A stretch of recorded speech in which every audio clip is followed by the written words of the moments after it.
এখনই কে চলে আসছে আমাদের গাড়ি।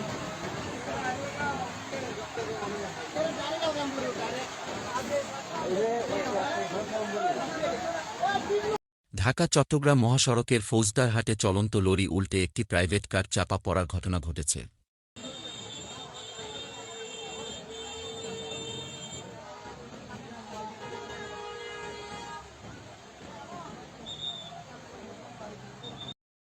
এ সময় প্রাইভেট কারে থাকা শিশুসহ 4 যাত্রী অলৌকিকভাবে প্রাণে বেঁচেছেন।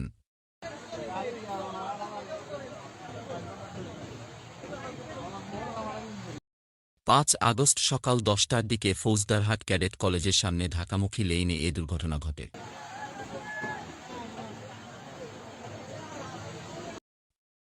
প্রত্যক্ষদর্শীরা জানান, চলন্ত অবস্থায় হঠাৎ একটি কাভার্ড ভ্যান উল্টে প্রাইভেট কারের উপর পড়ে। এ সময় ভেতর থেকে বাঁচাও বাঁচাও বলে চিৎকার শোনা যায়।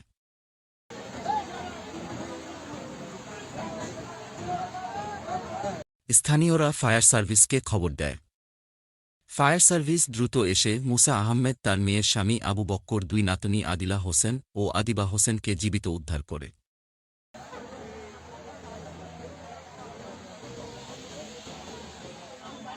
কুমিরা ফায়ার সার্ভিস স্টেশন কর্মকর্তা সুলতান মাহমুদ চৌধুরী বলেন, লরি উল্টে 40 টন ওজনের কন্টেইনার প্রাইভেট কারের ওপর চাপা পড়েছিল।